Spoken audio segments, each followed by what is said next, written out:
And hello there. Welcome to episode 59 of Talking Devils. Unfortunately, I was to be joined by Gordon today, but Gordon had some scheduling conflicts at the last minute. So I've had to bring in a substitute. I had to bring in uh, an okay replacement for the legend Gordon Hill, but this is a legend in his own right. Manchester United author Wayne Barton. Wayne, how are you today? Yeah, I'm not bad. I never got to play for United, so being sub for Gordon Hill is pretty good substitute for that, I guess. Yeah, well, neither have I, so we have one thing in common. So, um, Wayne, want to jump right into it. Manchester United season started yesterday. We had a really good day, one would say, between the scoreline and Varane being introduced. Similar to Brian Robson in the early 80s, being brought onto the pitch. Nice surprise. But let's start off with the game. Manchester United 5, Leeds 1. Not what one would call first 11, but yet, we seem to sweep aside everyone's second favourite team from last season, Leeds United, who are a very attack-minded team. And that can come with its pluses and its minuses. And yesterday for them, and fortunately for us, it came with a lot of pluses. For them, it came with a heavy defeat. How did you see the game? Let's start off with the selection. Obviously, Sancho wasn't in the side. Varane obviously wasn't signed in time. We can talk a little bit about that later on. What did you do? How did you enjoy the game? Where did you watch it? I watched it at home. Been working obviously around the clock on books, so I had to watch it from home. But it was amazing for the fans to be back. That was the biggest takeaway that I got from the game.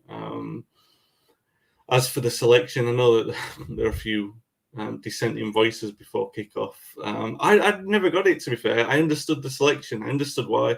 I looked at the almost man for man. There's only two players that he didn't pick against Leeds last season. It was a sensible team. You got to remember as well, the reason why we've been playing with two holding midfielders since time began is because we've got a weak central defence. Even with Maguire in top form, and perhaps yesterday Lindelof wouldn't have needed a screening midfield, but on his average performance, that's why we need to play with a block of four in that area, is because we've got a weak middle. So I wasn't concerned. I understood that's what we've signed up for as fans for the last few years. And I thought it was a good performance. I thought it was an attacking performance. I thought it was an attacking lineup as well. So everything from the start, I wasn't concerned with. And obviously it was upsetting that Varane wasn't cleared in time to play. But obviously it's not just United's problem. That I think there was a home office conflict or something like that with the registration. Once it was clear that he wasn't going to play in the game, United did the best thing they could possibly do to announce him just before the game. Better than any, how amazing is that for the fans who were probably a few of them annoyed that Varane wasn't playing, but they've got something better, I think. That, they've got a Brian Robson moment. How many of us wish that we'd seen Brian Robson sign on the pitch. So they've got that. And that was just before kickoff. It's like, when your parents on Christmas morning, when they give you all the presents and you think, oh, I've got them all. And then they come with the last one, the big one. The big one after you have your dinner. Yeah, I get it. Yeah. So this was before the dinner, before the main course. So Varane came out, and that was brilliant. And then the football began, and the performance, Dave, I was really, really, really pleased with it. I thought it was the best version of United. I've been critical of Pogba. By far his best game for the club. He was outstanding, unbelievable. The only problem is that he played on the left and was so heavy in that position that you wonder where, you want to dream that he can play in that kind of vein of form deeper in the pitch. I don't think he can. But he was outstanding. And when he plays like that, then you think, well, keep him there because he's that good. And then, let the other problems solve themselves out. He was so good. Fernandes as well had one of his best games, but Pogba edged it for me. I did the match ratings for the website, and I think I was probably a little generous with Dan James, but I thought he played all right. You're not going to get anything spectacular from him, but he did the hard work. He did a lot of running about to make the Leeds defenders work. I think Fernandes and Pogba benefited massively from the fact that Calvin Phillips was on the bench. Did a lot of freedom. I think Phillips played pretty much suffocated Fernandes at Ellen Road. So I think that was right. It might not have been him, but they had a man on Fernandes, and I'm pretty sure it was Phillips. But they benefited from that freedom, and they ran riot. We should have scored a couple of goals before we scored. Pogba had that great chance. Greenwood possibly came a little bit too early for him in the game. But after that, very clinical. The finishing was outstanding. Greenwood's finish to put us back in front was so cool. Fernandes, we know what he can do. It couldn't have gone any better, could it? Well, a lot to chew over there. I want to get right back to the Pogba situation. You mentioned that's his best game since he signed for United. Re-signed for United, and I got to agree with that. We have seen games like that, very similar in the past. Not at the level he played at yesterday, but pretty close. And then he'll disappear for 4 or 5 games. And he's sometimes even longer.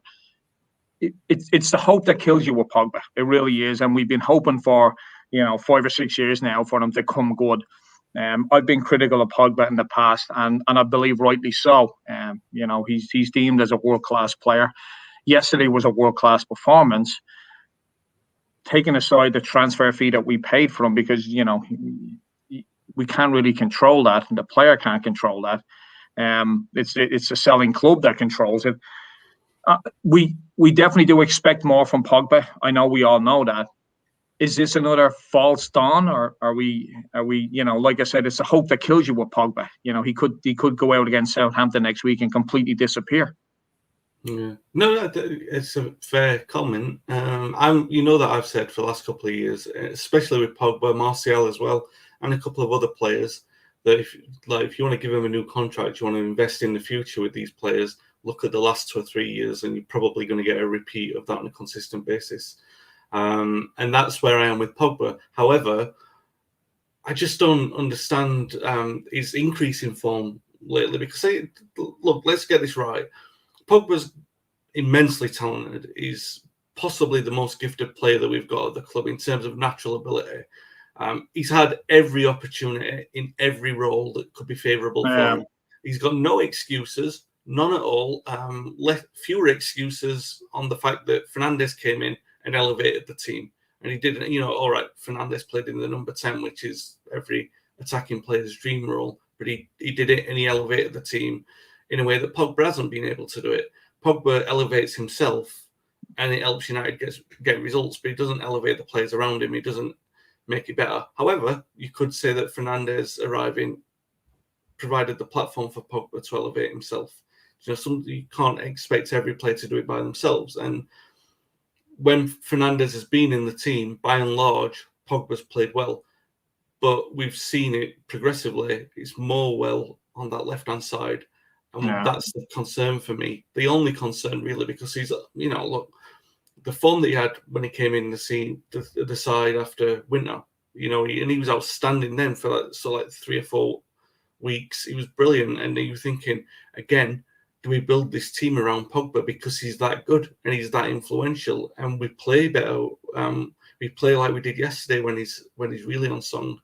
But yeah, it's a massive gamble no matter what, because where he is now is a player who's got less than a year on his contract. His value as an asset is dwindling because United have only got a couple of weeks in which they can sell him, and realistically that's not going to happen. So what do? Do they throw more money after him?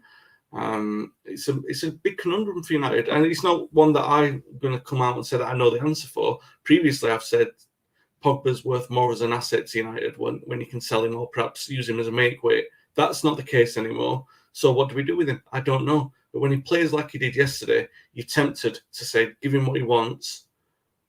But then again, you're running the risk of saying, well, you are going to get 4 years of the last 4 years. Do you know what I mean? You're going to get the same.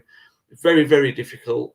But I'm a big fan of him when he's as good as he is yesterday. And I know that's a stupid thing to say, but I'm not a big fan of him when he labours through games and loses. I can remember a game against Cardiff.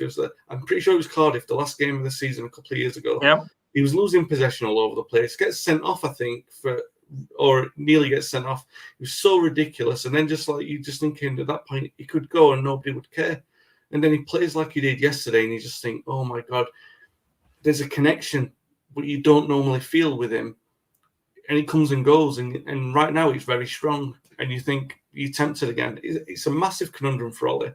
Ollie loves him, by the way. If Ollie had his way, Pogba's staying.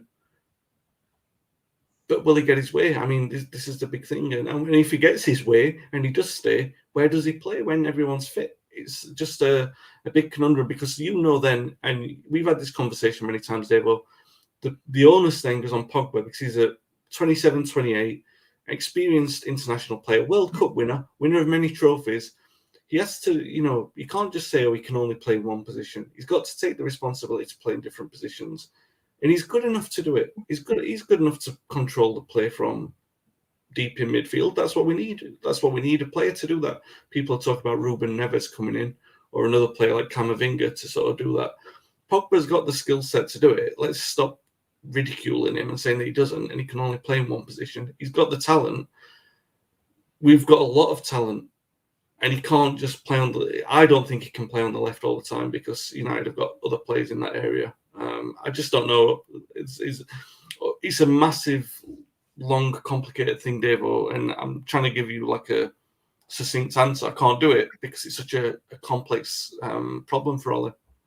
Well, I mean, I've got a simple answer. I'd sell him. I'd sell him as soon as I can. But that's the thing. Who are you going to sell him to now? Well, I think at this moment in time, if you're going to get nothing from him for next summer, you might as well just sell him to anyone at this rate for any cost.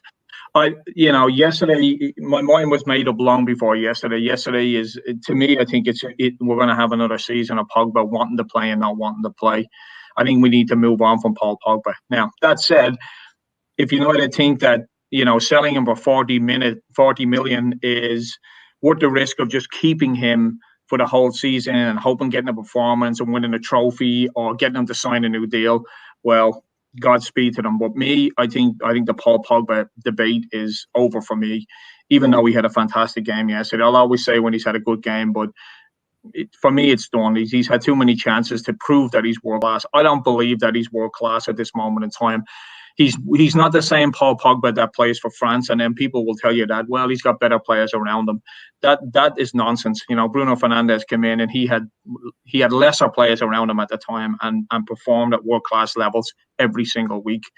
And for me, it's a no. I'd move Paul Pogba. We need to move on from Paul Pogba. We really do.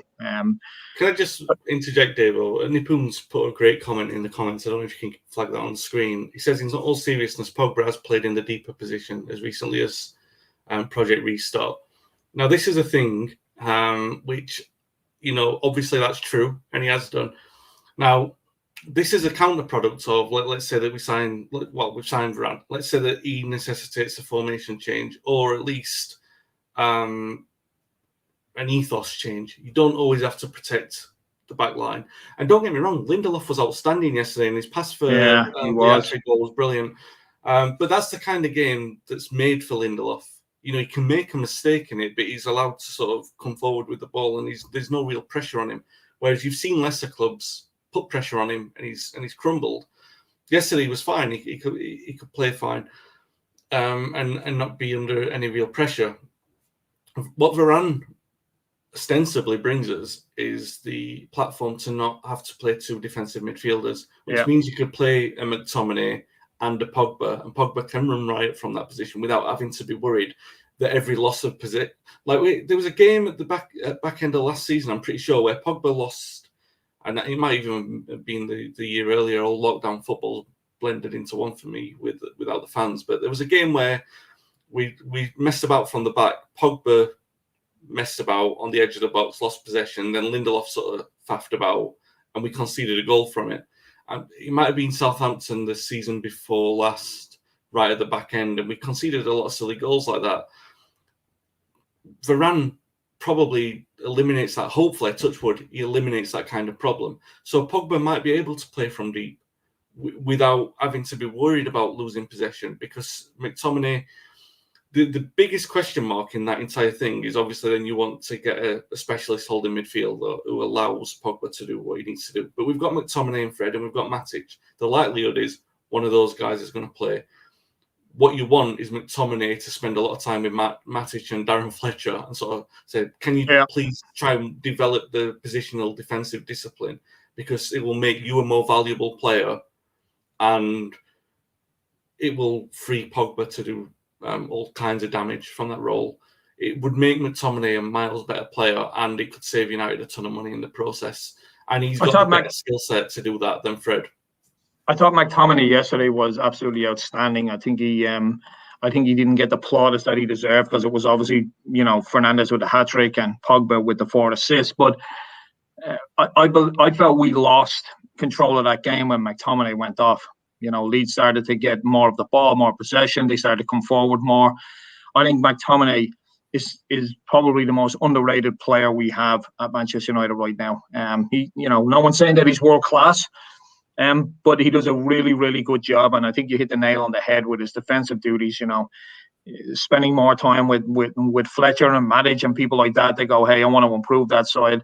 I think he has a position there that he could take. I'm not a big fan of Fred. I think he tries his best, but I just don't get it. I don't get it. I do fully understand why he plays the two of them, with Lindelof in the team.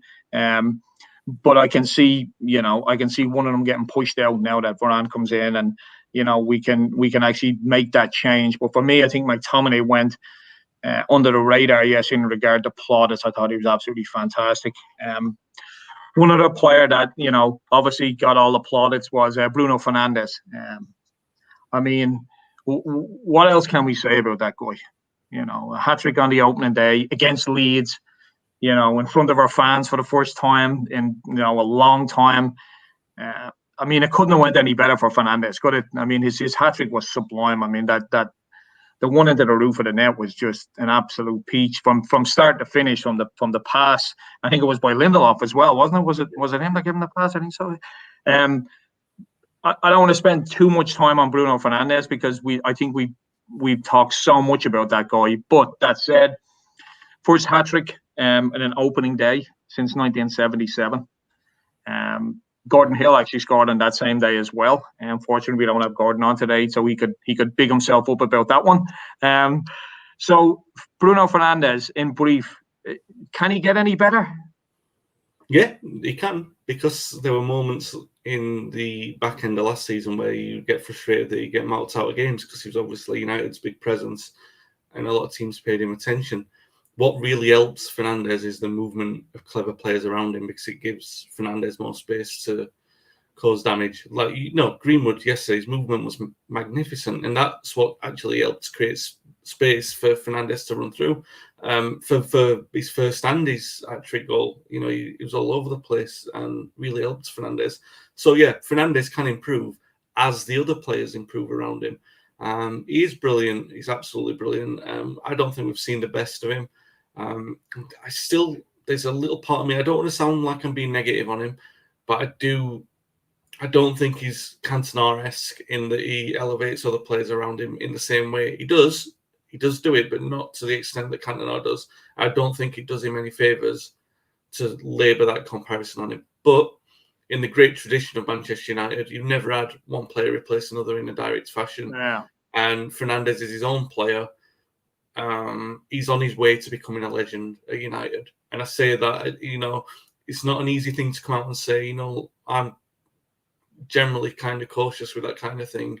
But this kind of form, the way that he's been since he came to the club and the way that he looked yesterday, he's well on his way to becoming a legend for me. One of our viewers, Stephen Carr, says that he believes that Pogba's going to stay, and he makes a good point. He says he's more engaging on and off the pitch these days. That is a very valid point. Is that the sign of a player that's, although we're 5-6 years down the line of him coming back, is that the sign of a player that wants to stay, where he becomes more engaging on and off the pitch? He seems to. I believe that the worst season we had with Pogba, for me, even though it was a successful season, in regard to trophies, was when we had the likes of Lukaku in the team. There seemed to be to me, he just didn't seem to take his job serious. I think him and Lukaku just clicked, and they were in the dressing room and off the pitch. They just seemed completely disengaged with the club itself and the fans. I mean, it is a good point by Stephen saying that, Pogba just seems to be taking his role a lot more serious. This past couple of months, would you buy into that? I don't know because I think until we know what's happening, it's all part of the game for the contract negotiation, right? So we don't know that. What I will say is I sort of agree with how it looks, and if he does sign the new contract, that's the commitment, isn't it? So you don't forget the speculation. That's his commitment for the next few years until United are holding him. United will be holding all the cards then, and they can sort of dictate what's happening with him. And if they decide to sell him, then fair enough. But if he signs a contract, you can't question that commitment, as many have done for years. Because let's be frank about this. Since he signed, he hasn't signed an extension, right? He signed 5 years. So we've been waiting for 5 years for this moment, basically. And, I get what you're saying. There was a couple of years in there, 18-month spell where probably it does coincide with Lukaku being there for whatever reason, whether if it is coincidental. But there was a lot of concern about that. But yeah, it does look, like I said earlier, I'm pretty certain from what I've heard that Ollie loves him and he wants him to stay. They've put, everything in place for him to stay if he wants to, and Ollie wants him to. And it does look like Stephen says that he's engaging with the club. But we've been down this road before. Speculation about a new contract. It's never been signed yet. We'll see. We'll see how it goes. I think that Paris will probably offer a big carrot for him. The reputation of getting the players on free is slightly concerning. And concerning, I think they got football, not in the Pogba situation, but concerning for football the way that they're doing that. I think it's a massive exploitation of an already big advantage that they've got, and I think that's it should be troubling for anyone associated with football, basically. I think 4 of the 5 signings this season, major signings, were free transfers, and then Messi was came with that ridiculous contract. It is concerning. I mean, if you look at the players that they sign and you put a market valuation on them, if they had to go and buy them in contract, we'd be talking, 300-400 million before you even talk about Messi. We really can. It is concerning, that they can do this. It is concerning that, the financial fair play doesn't seem to matter to clubs like them and Manchester City. But, reading reports from UEFA over the past week, they're going to make changes to that. But I don't know what changes. I don't know what changes they can make. I really don't. I want to move on to one of the stats that's out there at the moment is that between Moyes and Mourinho, we've only scored 5 goals 5 times between Mourinho, Van Gaal, David Moyes. Ole has done this 10 times now after yesterday's game, but yet we still have a sizable chunk of supporters that deem that the team is not attack-minded enough. That you were seeing yesterday, from the minute the team was announced, people were like, "Oh my God, why is he playing this guy? Why are we doing that? This is ridiculous. Guy doesn't know what he's doing." And then we bang in 5. Pretty impressive that Ole has done this 10 times versus 3 managers that have done it 5 between them. What's your view on Ole's style? Given that that statistic thrown in there that we do score a lot of goals. A lot of times. Like I said, yesterday was number 10 of 5 goals in a game. Yeah. Well, you and I have sat through many, many boring games. Some of them under Ole, by the way, and there's been a couple of those occasions, famously Newcastle a couple of years back, where we watched us lose 1-0 and we're thinking, both saying to each other, "You can't survive this," and he did survive it. And I just think overall we've played the best football by a considerable distance at any point since Fergie retired. And I think you and I we spoke about that last year. Where, like, it's been a long time coming, but we are actually starting to enjoy watching United now. It's instead of dreading it. Yeah, it's it's a tough slog getting up at 4 a.m. in the morning to watch United here from California, and then the only thing it does help with is getting back to sleep. But these days I'm excited to watch United again. I think there's a lift around the club, especially in the last 6 to 8 months. There really is. I think the signings that Ollie has brought in has been, very well thought out. We seem to be buying players these days that want to play for the club and not just come for the salary. Sancho could have went anywhere. Varane could have went anywhere. Bruno Fernandes, crazily enough, didn't have a lot of options, but he could have held out.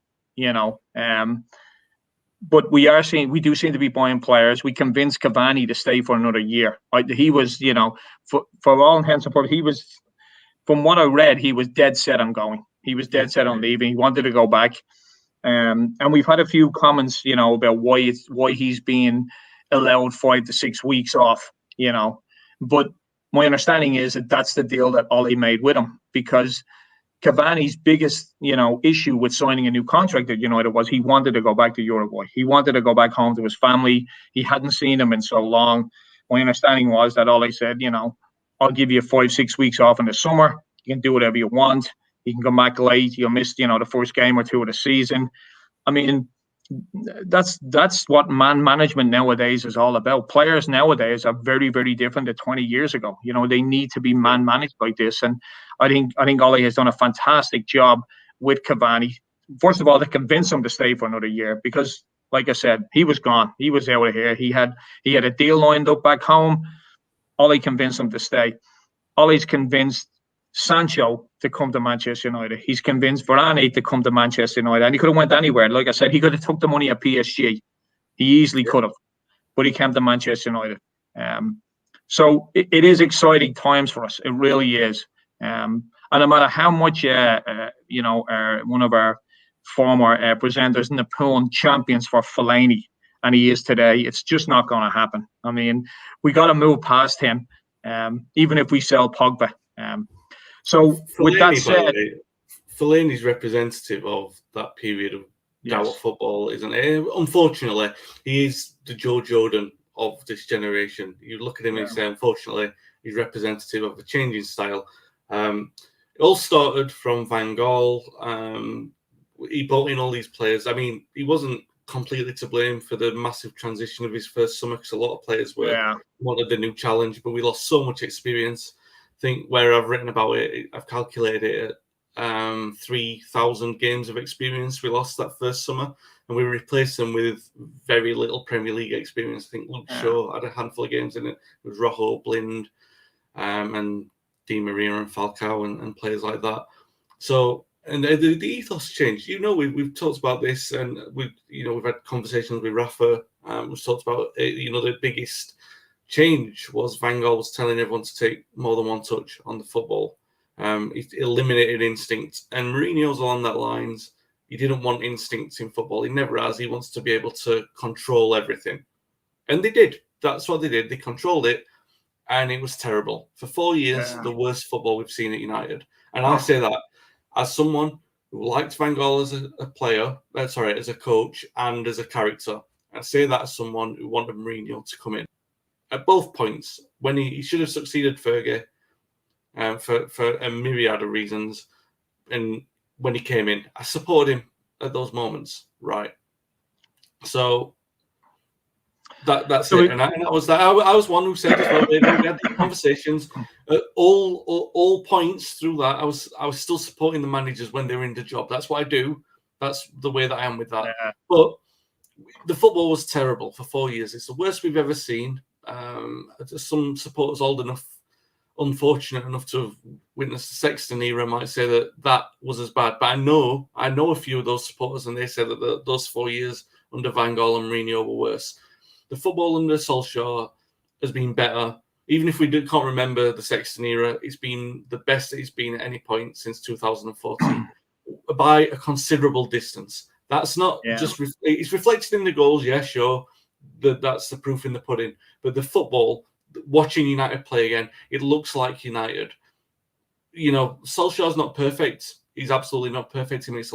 He's made some tactical mistakes. I actually felt, funnily enough, that in his first few months, Solskjaer was tactically better than what he has been as he's grown more trusting of the players. He sort of like said, "Oh, I'll give you a chance." But when he's done that, Dave, it's all right. We can be critical in the Europa League final. He didn't bring players off, or he didn't make the changes he needed to make.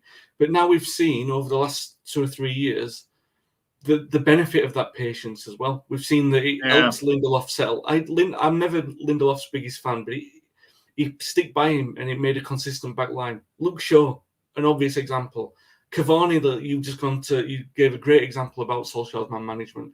Without that, he needs to give faith for all the benefits to happen. And yeah, all right, so sometimes we're a bit concerned that he makes changes a little bit too late and he might need to be a little bit more ruthless. That will come. He'll have to do it. He'll learn that he has to do it. If his neck's on the line, he's going to have to be ruthless with some players. And he hasn't necessarily been, apart from the first summer where Sanchez and Lukaku went. So, yeah, it's not perfect, but I think we all know that he's learning on the job. And I say that any manager at United is learning on the job. Mourinho was learning. Well, like putting 3 fingers up at a press conference. And he was the man who controlled the media. And they were laughing at him.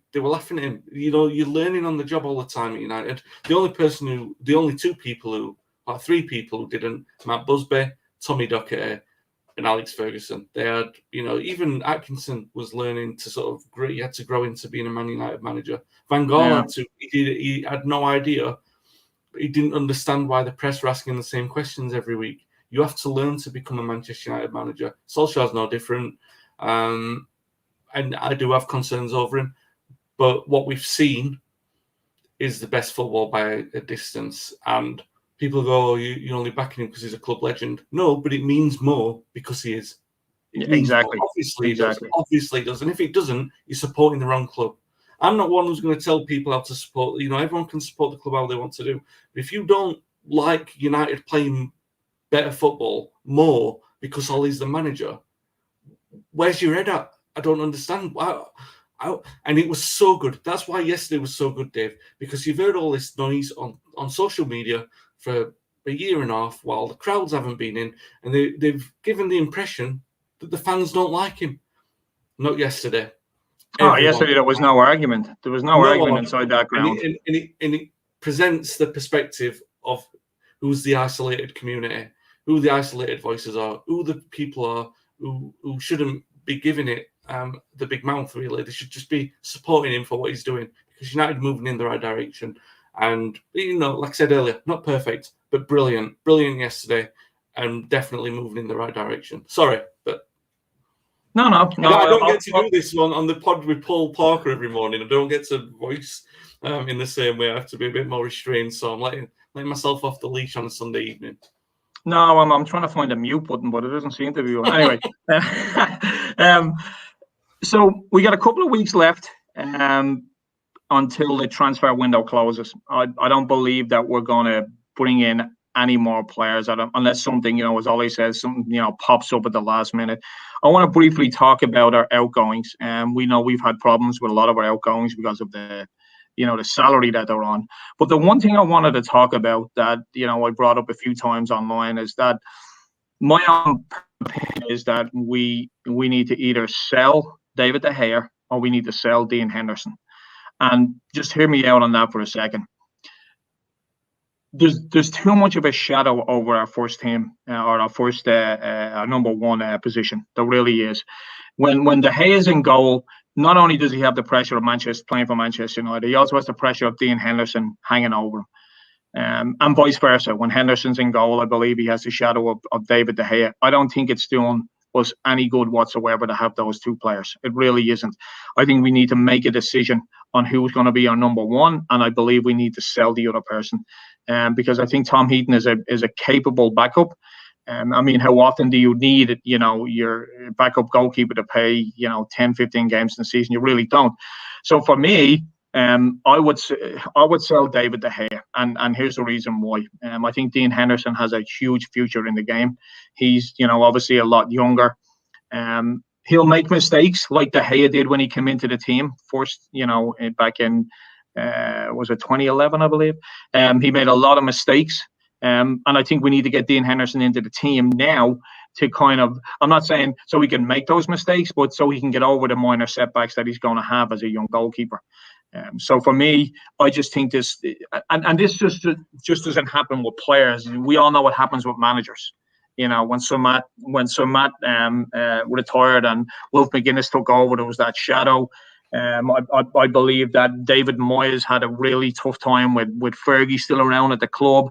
I believe it affected Van Gaal as well. I don't believe it affected Mourinho. I think Mourinho tried on it, you know, to say, well, I'm the boss around here, you know, and you're not anymore. I think Mourinho actually liked having him around. But I do believe, you know, in a goalkeeper situation, it's not healthy at all. It really, really isn't. It's not healthy at all. I do believe we need to sell one and keep another. And for me, it will be Dean Henderson.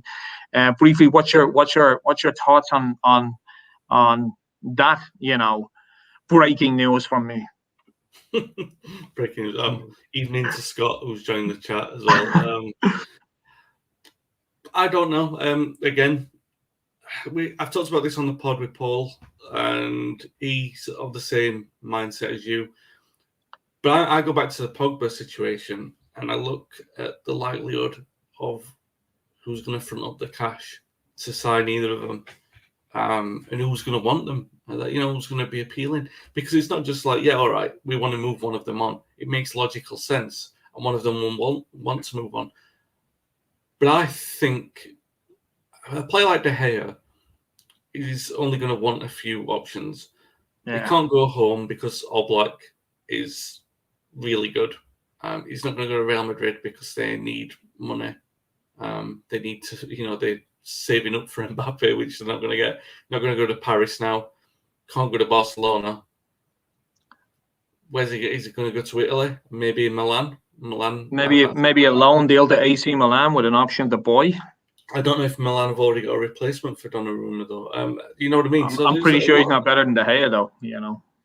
Yeah, but if they've just signed one, they're not going to want to sign another one. It's a massive complication, and the fact is he's on a lot of money, so he's got two factors, and the third one, which is a crucial one, he's not necessarily out of the door at United. It's not necessarily over for him. His peak years have not been and gone yet. Theoretically, for a goalkeeper, he should still have his peak years in front of him. So he's not going to be in a frame of mind where he's going to be saying, I'm going to give everything up.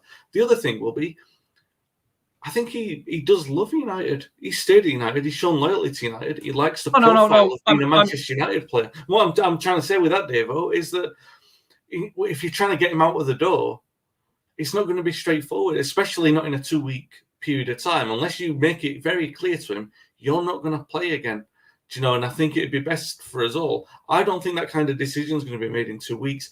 But I agree. I completely agree with that it should be, and that one goalkeeper is going to be probably quite disgruntled for this season. I don't know if that'll work in United's favour. And, you know, I'm looking at it, I'm thinking maybe it will. And hear me out on this one. I hear you completely, and I know what you're saying. You need one goalkeeper to be the first choice, without question, because no team in Premier League history, at least as far as I can remember, have ever challenged for a title shifting the goalkeepers about. Doesn't happen. So you've got to pick one. United especially need to just pick one because they've had too much defensive disorganisation for a few years. Now they're finally getting settled. We're finally going to have a 4. We need one who we know behind them, whether it's Henderson or De Gea. Completely agree. I can't see a situation where in 2 weeks' time there'll be a taker for either of those players, and it means that the situation is going to be there. The one thing I will say is that I've got faith that Ollie will handle it in the right way. It's a hot potato without question. One of those players is going to be playing all the cup games and wanting to play a few league games as well. So yeah, I'm with you completely. There needs to be a definite number one. If I'm not completely convinced that it's clear cut, I mean, if you asked me to sort of nail down a choice, I'd say, yeah, all right, Henderson, based on the fact that he looks really confident, and we don't know, you know, he could elevate us. Well, we know what we get with De Gea. increasingly frequent mistakes, if that's fair to say. But he's still capable of brilliance in a way that Henderson isn't. I don't know. It's a conundrum. And do you know what? It could well be one of those differences between us not winning the title or not challenging for the title or falling third or fourth behind a Chelsea or a Liverpool. It could be. That could be the case. The one thing I want to make clear is I don't think De Gea is a bad goalkeeper. I think he's still one of the best in the world. I just think that we now have a problem. I really do believe it. I think it's going to bite us throughout the season. You need a solid number one. You need to say, you're my number one. You can't pick and choose every other week who's going to be. There's no stability there. The only thing that I will say is that, with Varane coming in, we may be a little bit more commanding in the box. And that's where, David De Gea fails, in my opinion. I think he's a brilliant shot stopper. But I think Dean Henderson commands his box a lot better if we could only get, a hybrid of both into one goalkeeper. I think Dean Henderson is very, like you said earlier on, very, very confident. He's very confident in crosses and corners. De Gea is a bit of a flapper. We know that he stays on his line. He doesn't like to get mixed in there with centre backs and strikers. That's my concern. But then again, with Varane coming in, it could be, Lindelof was very hesitant at times last season. There was crosses that came in that he completely missed or he didn't go for. So maybe that will help De Gea. I don't want to spend too much time on that. I just believe that it's a great problem to have if it's up the other end of the field, but it's not a great problem to have if it's in a goalkeeper situation. And the reason I say that is that if you have two very, very good strikers, one sitting on the bench and one on the pitch, the one on the bench is always going to get some game time throughout a game, especially if the one on the pitch isn't doing it and vice versa. You can bring one off the bench each time. We have that situation now where we got Mason Greenwood, who's absolutely on fire at the moment. Can you imagine if the Leeds players had looked over yesterday and seen Cavani coming on after going 5-1 down? You're thinking, oh my God, what's going on here? That's the difference. With a goalkeeper, they rarely get on the pitch once the team is being selected. So to me, I think it is a problem in the goalkeeper situation that we have that shadow hanging over each one. I think Ollie needs to make a decision who his number one's going to be. And I believe he would have started with Henderson, only for Henderson had COVID and now he's still not over it. Now De Gea has an opportunity to make that. If United win again next week with De Gea in goal, it's very difficult for a manager to change out a winning team, like that. So. I agree. But I will say this as well. You mentioned some good points there, and it's like a world-class version of Carroll and Howard, but the better version of it. Do you know what I'm saying? Yeah, exactly. Yeah, because I get what you're saying. They were equally as good as each other. Yeah, they were good goalkeepers. Don't get me wrong; they were good goalkeepers. But we're talking about, and I still think. I'm not saying I think we can challenge for a title with Henderson or De Gea, but I think it has to be consistently one of them. I believe so too. I do, and the chopping and changing won't do either of them any good or the team. That's all I really have for this week. I want to also mention, maybe you want to give a plug out there for your movie that's on tonight, Too Good to Go Down on BT Sports. Oh yeah, thanks Dave. In a couple of hours switch over from this, right? If you're watching it on playback, then turn it off to watch Too Good to Go Down. 8:45 p.m. or 9:45. Oh God, I should know. 9:45 p.m. I think on BT Sport. Too Good to Go Down. United, the rebirth under Tommy Docherty. It's a good film, I've heard. And your recent book about the Silver Twins, I see is doing really, really well on Amazon. I'm getting through it at the moment. It's a really refreshing autobiography compared to a lot of other autobiographies. I love reading autobiographies, but this is a fun one. It really is a fun one. They're talking like kids in it, like they're talking like two 16-year-olds all the way through it, and I really, really enjoyed it, and congratulations on the success of that book. And where can we get it? Where can we buy it from? Yeah, Amazon obviously is the first stop for every book. But I would say if you're anywhere other than the UK, Book Depository They're doing free shipping international, and I think last time I checked, the book's on a discount there as well, so you're getting it for less than full price, and you can get free shipping wherever you are in the world. So that's, we get a lot of requests from places. Obviously, the boys have played in Brazil, France, and you realized you released the George Best book there back in April, May as well. I mean, you seem to be flat out. I'm still waiting for you to approach me about my autobiography, but we'll wait and see. I believe Napoon is the problem there. You can't get him to agree on a fee. But what's next in the Barton book? The Barton book vault, I'll call it. Working with Sammy Mack at the moment. I think it's been announced. Sammy McElroy. I'm saying it like he's my pal. Sammy McElroy, Manchester United legend, who's played 470 odd times for the club, and yeah, just wow, what an honour to work with Sammy on a book that's called. It's going to be called The Last Busby Babe, which is the great name, most fitting title, that you could have for a name like that. And loads of different stuff. Duncan Edwards' biography that I've just finished, authorised by his family. There's a lot of new information about that. And, this channel, Dave, we're working on this. We're doing a lot of stuff on this. It's going to be exciting as well. You know me, always working 25 hours a day. I'm not so sure about that. But anyway, so if you are watching this live and you haven't subscribed, hit the old subscribe button. If you're watching it on playback, give us a nice review on iTunes as well.